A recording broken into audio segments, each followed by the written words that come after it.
Hello दोस्तों, astro stock prediction में आपका स्वागत है। नक्षत्र ज्योतिष, कृष्णमूर्ति ज्योतिष, अष्टक वर्ग, न्यूमरोलॉजी, इन सभी शास्त्रों का यूज़ करके आने वाले दिन का मैं प्रेडिक्शन बोलने जा रहा हूँ। आने वाला दिन 2 अप्रैल 2025 बुधवार। इस दिन एज पर फाइनेंशियल एस्ट्रोलॉजी क्या हो सकता है, ये जानने की कोशिश करेंगे। ओम श्री गणेशाय नमः। चैनल के डिस्क्रिप्शन बॉक्स में विरोध टाइटल डिस्क्लेमर रखा है, उसको कृपया पढ़िए। यानी एज पर डिस्क्लेमर, ये एजुकेशनल प्रोग्राम है। इसके तहत जो भी मैं बोल रहा हूँ ये मेरी पर्सनल राय है, मेरी खुद की राय है। आपके प्रॉफिट या लॉस, लाभ या हानि के लिए मैं और मेरा चैनल जिम्मेदार नहीं रहेंगे, रिस्पॉन्सिबल नहीं रहेंगे। ये प्लीज़ नोट करके रखिए। मेरा एस्ट्रो स्टॉक प्रेडिक्शन चैनल केवल और केवल सिर्फ और सिर्फ यूट्यूब पे ही अवेलेबल है, बाकी कहीं भी नहीं। ये भी नोट कर रखिए। और किसी भी इन्वेस्टमेंट या ट्रेडिंग के पहले शेयर मार्केट में आप किसी अच्छे फाइनेंशियल एडवाइजर से कंसल्ट कर सकते हो, एडवाइस ले सकते हो, ताकि आपको लॉस ना हो। चलिए दोस्तों, शुरू करेंगे।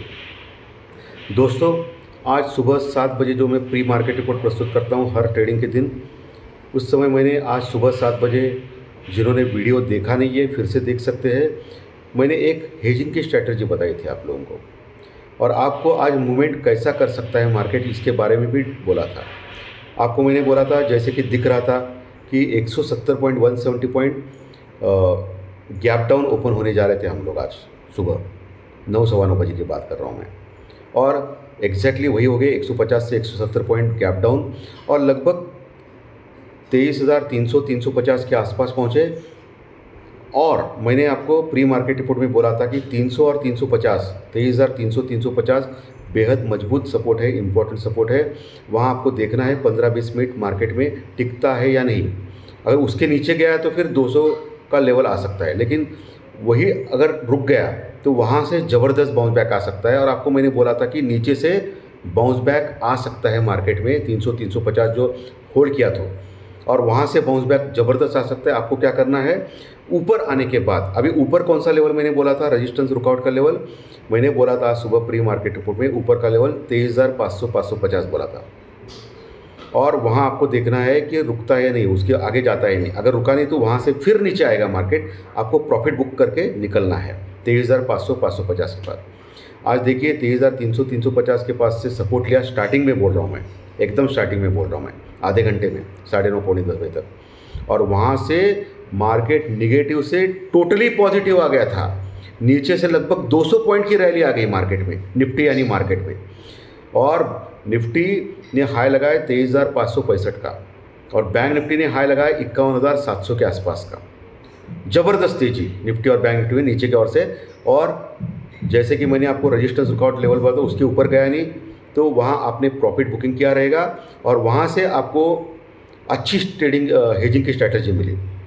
जैसे कि आज हेजिंग में वहाँ जब निफ्टी पॉजिटिव था, बैंक निफ्टी पॉजिटिव था, तब निफ्टी में 2 पुट और 1 कॉल एट द मनी का लेने के बाद मार्केट ऊपर से फिर नीचे आ गया, और लगभग 23,200 250 के पास गया, जो इम्पोर्टेंट सपोर्ट था 23,200 250 तक। तो वहाँ से ऊपर से देखिए कितने पॉइंट मिले, 300 पॉइंट मिले, और हेजिंग में ज़बरदस्त प्रॉफिट हो गया। हेजिंग में लगभग 10,000 प्लस के प्रॉफिट हो गए दोस्तों, सिर्फ और सिर्फ 3 लॉट में, 2 पुट और 1 कॉल। महज मुझे लगता है कि 30,000 का मेरे पर्सनल ट्रेडिंग में मैंने यूज किया था, और उस समय 10,000 का प्रॉफिट हो गया उसमें हेजिंग में। तो हेजिंग की स्ट्रैटेजी परफेक्ट निकली, और मैंने आपको लेवल दिए थे 23,200 250 का। उसके नीचे अगर गया तो मार्केट 23,100 150 तक जा सकता है, या 23,050 तक भी लेके आ सकता है, ये मैंने बोला था। और आप देख सकते हो आज का निफ्टी का लो है 23,135 का, 23,135 का, और लगभग लो के पास ही निफ्टी क्लोज हो गया है। निफ्टी यानी मार्केट 23,165 के पास, 23,165 के पास 350 पॉइंट की बहुत बड़ी गिरावट आज देखी गई निफ्टी यानी मार्केट में। और वही बैंक निफ्टी 700 से 750 पॉइंट, 750 पॉइंट, 740 पॉइंट लगभग, 740 पॉइंट लगभग माइनस में क्लोज हो गया। कहाँ क्लोज हो गया, 50,820-30 के पास क्लोज हो गया, यानी 50,800 के ऊपर क्लोज हो गया। तो ज़बरदस्त आज गिरावट हो गई मार्केट में। लेकिन हैरानी की बात ऐसी है कि यूरोपियन मार्केट अच्छे खासे पॉजिटिव है अभी दोस्तों, उनको कुछ फ़र्क नहीं पड़ा ये ट्रम्प का जो डर है। लेकिन हमारे इंडिया ने ट्रम्प का डर का थोड़ा सा ज़्यादा खौफ लिया और उसकी वजह है एफआई की सेलिंग।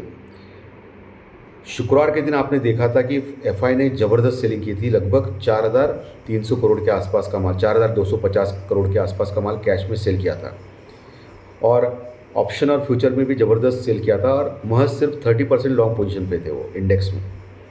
और आज अभी तक आंकड़े नहीं आए हैं, 6-7 बजे आंकड़े आएंगे एफआई और डीआई के सेलिंग या बाइंग के, लेकिन मुझे लग रहा है कि आज फॉरेन इन्वेस्टर्स ने ज़बरदस्त सेलिंग किया रहेगा और आज भी उनका आंकड़ा जो है 3 से 5 हज़ार करोड़ का आराम से रहेगा सेलिंग में, कैश में, और इंडेक्स ऑप्शन में भी उन्होंने सेलिंग किया रहेगा। और उनका जो लॉन्ग पोजीशन है अभी इंडेक्स में वो अभी 25 से 30% के बीच में आई रहेंगी, यानी 75% के आसपास तक वो अभी शॉर्ट में गए रहेंगे, ऐसा लग रहा है। अभी 6 बजे आएगा पोजीशन, उसके बाद पता चलेगा। लेकिन आज फॉरेन इन्वेस्टर ने भर भर के सेल किया रहेगा मार्केट में और इसी वजह से हम लोग टूट गए। एक्चुअली यूरोपियन मार्केट मैंने बोला था ना थोड़ी देर पहले कि अच्छे खासे पॉजिटिव है, कोई खतरा नहीं उनमें, लेकिन हम लोगों ने एफआई के कारण बेच दिया। इसलिए मैं बोलता हूँ कि फॉरेन इन्वेस्टर एफआई जो है बहुत ही इंपॉर्टेंट है हमारे मार्केट में। अगर वो बाय करता है तो हम लोग 1800 पॉइंट बढ़ गए सिर्फ 10 दिन में, 10-15 दिन में। अगर वो सेलिंग पे आ गया तो 10-15 दिन में भी 2000 पॉइंट जाएंगे हमारे। कहाँ जाएंगे, यही आएंगे, ये गलत है। एफआई ही सबसे इम्पोर्टेंट है, तीसरी महाशक्ति वगैरह कुछ नहीं होता है। एफआई के इसके ऊपर हम लोग टिके हैं, बस सबसे इम्पोर्टेंट यही चीज़ है। एफआई ने अगर सेलिंग रोक दी और बाइंग चालू की तो ही हम लोग बढ़ सकते हैं, ये सत्य है और सत्य बहुत ही कड़वा होता है। हर राष्ट्र, हर देश, हर लोग देश के चाहते हैं कि हमारा देश स्ट्रांग हो, किसी के ऊपर डिपेंड ना हो, लेकिन सत्य क्या है, यही है। एफआई की सेलिंग या बाइंग के ऊपर ही हम लोग टिके हैं और ये सत्य है, इसमें कोई गलत नहीं है। और सत्य हमेशा क्या होता है, कड़वा होता है। ठीक है, भर भर के लोगों को आश्वासन देना कि तीसरी महाशक्ति है, कहाँ जाएंगे, यही आएंगे, कुछ फ़ायदा नहीं है। वहाँ से लगभग 2-3 हज़ार पॉइंट नीचे आया था मार्केट बोलने के बाद वैसा। कभी भी आम इन्वेस्टर लोगों को, ट्रेडर्स को गुमराह नहीं करना चाहिए, क्योंकि पहले ही ऑप्शन में 10 में से 9 लोग हारते हैं और सिर्फ एक आदमी ऐसे वैसे प्रॉफिट कमाता है। बहुत ही रिस्की है ऑप्शन फ्यूचर और यहाँ नॉर्मल इन्वेस्टर हमेशा हारते हैं। लगभग 90% लोग लॉस में जाते हैं, 10% केवल प्रॉफिट में आ सकते हैं। ये सेबी का ही रिपोर्ट है। बहुत ही डेंजरस है ये मार्केट दोस्तों। Proper stop loss, proper hedging, कम से कम लॉट में काम करना, अपना कैपिटल ख्याल रखना, ये सब कुछ चीज़ें आपको आनी चाहिए। और मैं हमेशा जो मेरे एजुकेशनल चैनल में इंडिकेटर सिखाता हूँ मैं टेक्निकल डाटा का, और ज्योतिष शास्त्र प्रेडिक्शन सिखाता हूँ, वो आपको देखना है, पढ़ना है, सुनना है और समझ लेना है। मैं जो बोलता हूँ वो समझना भी इम्पोर्टेंट है। और हमेशा मैं बोलता हूँ टेक्निकल डाटा हो या ज्योतिष शास्त्र प्रेडिक्शन हो, ये दिशादर्शक शास्त्र है। ये हमेशा 100% सत्य नहीं हो सकते हैं, या पूरे ब्रह्मांड में या लाइफ में कोई भी चीज़ 100% सत्य नहीं हो सकती है। ओके, कोई भी एश्योरेंस नहीं दे सकता है कि कोई रोड क्रॉस करके जाएगा गद्दी में, जो भीड़ भाड़ इसमें, तो हमेशा 100% कोई कुछ भी सत्य नहीं होता। ये दिशादर्शी शास्त्र है, इसका यूज़ करके आपको आगे बढ़ना है, ये सबसे इम्पोर्टेंट चीज़ है। ठीक है, अभी निफ्टी के लेवल्स कौन से हैं, डॉलर इंडेक्स का क्या हो गया, डॉलर इंडेक्स और 10 साल की बॉन्ड यील्ड और घटी है दोस्तों। ठीक है, लेकिन आईटी के स्टॉक्स थोड़े से नीचे के लेवल से थोड़े स्ट्रांग लग रहे थे आज। आईटी के स्टॉक गिरे, लेकिन विप्रो जैसा शेयर नीचे से बार बार बाउंस बैक कर रहा था। आपने देखा है या नहीं मुझे मालूम नहीं, मेरी कोई बाइंग या सेलिंग की कोई रिकमेंडेशन नहीं है इसमें, वो तो आपको आपके फाइनेंशियल एडवाइजर बताएगा। लेकिन कुछ स्टॉक्स नीचे से बाउंस बैक कर रहे थे। उल्टा हो गया, आईटी से स्टॉक गिरने के बाद अच्छा खासा बढ़ा था, लेकिन बाद में फिर नीचे आ गया। ऐसे स्टॉक्स में, कुछ स्टॉक्स में आपको देखना है। और पीएसयू बैंक के स्टॉक्स थोड़े ठीक थे, state bank of India, Punjab national bank जैसे स्टॉक्स थोड़े से स्ट्रॉन्ग थे दोस्तों। स्टॉक स्पेसिफिक सेक्टर को भी आपको वॉच करना है। और अभी आपको मालूम है कि रिजर्व बैंक ऑफ इंडिया यानी आरबीआई की जो पॉलिसी है वो अगले हफ्ते बैठ रही है, 7 तारीख मुझे लगता है, और वो बहुत दूर नहीं है अभी। वहाँ लोगों का एक्सपेक्टेशन है कि आरबीआई रेट ऑफ इंटरेस्ट घटा सकता है, जिसका फ़ायदा इमीडिएटली बैंकों को होगा। बैंक निफ्टी मुझे लगता है कि परफॉर्म कर सकता है आने वाले दिनों में। निफ्टी में क्या होता है कि मिडल सेक्टर है, आईटी के सेक्टर्स है, बहुत सारे सेक्टर्स है, तो कोई चला कोई नहीं चला, रिलायंस चला नहीं चला, ऐसा होता है। लेकिन बैंक निफ्टी में क्या होता है कि एक आध बैंक, इंडसइंड बैंक जैसा चलेगा। आज इंडसइंड बैंक भी चला दोस्तों, देखा आपने, इंडसइंड बैंक भी चला आज अच्छा, और बाकी के बैंक नहीं चले। एचडीएफसी बैंक जो हमेशा बढ़ रहा था आज घट गया। सो दोस्तों, लेवल्स कौन से इंपॉर्टेंट है, उसके पहले put call ratio. Put call ratio में निफ्टी का put call ratio totally oversold हो चुका है। निफ्टी का पुट कॉल रेशो है 0.6065 के पास पहुंचा है, जो टोटली ओवरसोल्ड है। यानी कल हम आप लोग एक मान सकते हो कि 90% चांस है कि मार्केट में बड़ा बाउंस बैक मिल सकता है। लेकिन वो बड़ा बाउंस बैक आने के बाद मार्केट फिर से प्रॉफिट बुकिंग मोड में आएगा या नहीं, वो देखना पड़ेगा। देखिए, एक बड़ा बाउंस बैक नीचे से आपको मिल सकता है। नीचे का लेवल कौन सा इंपॉर्टेंट है निफ्टी में, आज का जो लो है 23,135, यानी आप 23,100 का लेवल मानिए, वो एक इंपॉर्टेंट सपोर्ट है 23,100 का। उसको तोड़ने के बाद निफ्टी नीचे 23,000, 23,050, 23,000, 23,050 तक जा सकता है। वहाँ एक स्ट्रॉन्ग सपोर्ट है दोस्तों, वहाँ एक चांस ले सकते हो लेने वाले। लेकिन जो भी करना है proper stop loss, proper hedging और अपने फाइनेंशियल एडवाइजर से कंसल्ट करके करें। उसके नीचे गया तो फिर 22,800, 850 का लेवल तुरंत आ सकता है। 22,850 का लेवल, 800, 850 का लेवल 23,000 के नीचे, और 23,100 का जो इंपॉर्टेंट सपोर्ट आज का जो लो है लगभग वही उसके नीचे। और ऊपर का लेवल कौन सा है, ऊपर का लेवल दोस्तों, ऊपर अभी रजिस्टेंस ही रजिस्टेंस है। भर भर के लोगों ने कॉल राइटिंग की है, और ऊपर का जो लेवल्स है अभी 23,200, 250 भी एक रजिस्टेंस रुकआउट हो चुका है, जो पहले सपोर्ट हुआ करता था कल तक। सो वहाँ एक रजिस्टेंस रुकआउट है जहाँ अच्छा कॉल रेटिंग हो गया। उसके ऊपर गया 23,350, 23,500, 20,500, 550, एक बहुत बड़ा रजिस्टेंस हो चुका है अभी। 23,500, 550 के पास कॉल राइटर्स यानी बंदी करने वाले लोग बहुत कॉल राइटिंग किए हुए हैं, तो वो लेवल अभी पार होना इम्पोर्टेंट है अगर आपको 24,000 के आसपास तक जाना है तो, नहीं तो मुश्किल आएगी। ओके, और वही बैंक निफ्टी जो है 50,500 एक रॉक बॉटम बहुत ही बढ़िया सपोर्ट है नीचे 50,500 का, जहाँ अच्छी पुट राइटिंग है, और उसके नीचे 50,000, 50,200 बढ़िया सपोर्ट। ऊपर दोस्तों, ऊपर अभी 51,050 का लेवल जो है वो इंपॉर्टेंट रजिस्टेंस रुकआउट हो सकता है। उसके ऊपर 51,200 से 300 का लेवल जो है वो एक रजिस्टेंस रुकआउट हो सकता है। और सबसे अच्छा रजिस्टेंस रुकआउट लेवल, बड़ा रजिस्टेंस जहाँ अटक सकता है बैंक निफ्टी, वो है आज का जो हाई है 51,700 के आसपास का, यानी 51,600 से 700 का लेवल, वो एक रजिस्टेंस रुकआउट हो सकता है कल के लिए 51,600 से लेकर 700 तक। ये लेवल्स सपोर्ट रजिस्टेंस मैंने आपको क्लियरली बोल रखे हैं, ठीक है। इंडिया विक्स एक ही दिन में 9% बढ़ा दोस्तों, 9-10%, और अभी 13.74 के पास आ चुका है, यानी घबराहट का इंडेक्स होता है इंडिया विक्स। इंडिया विक्स बढ़ने के बाद मार्केट नीचे आता है, ये हमेशा देखा गया है। बहुत कम बार देखा गया कि इंडिया विक्स बढ़ता है तो मार्केट बढ़ता है, कम बार हुआ है ऐसा, लेकिन ये एक आपको इंडिकेटर पता होना चाहिए।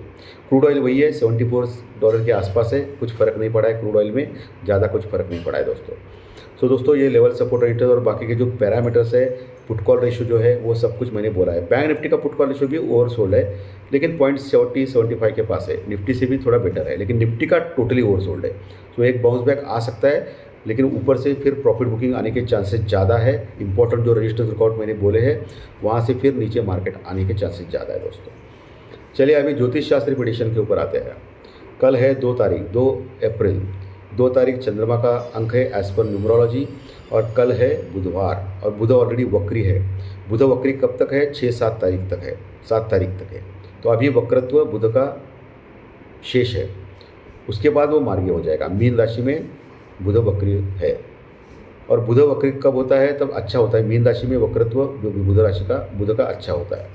सो सुबह 9 बजे एज पर कृष्णमूर्ति ज्योतिष चार्ट, केपी चार्ट, वृषभ लग्न की कुंडली है, और चंद्रमा वृषभ राशि में ही है, यानी शुक्र देव के राशि में, और उसका जो नक्षत्र है वो रोहिणी नक्षत्र है। रोहिणी नक्षत्र खुद चंद्रमा का होता है।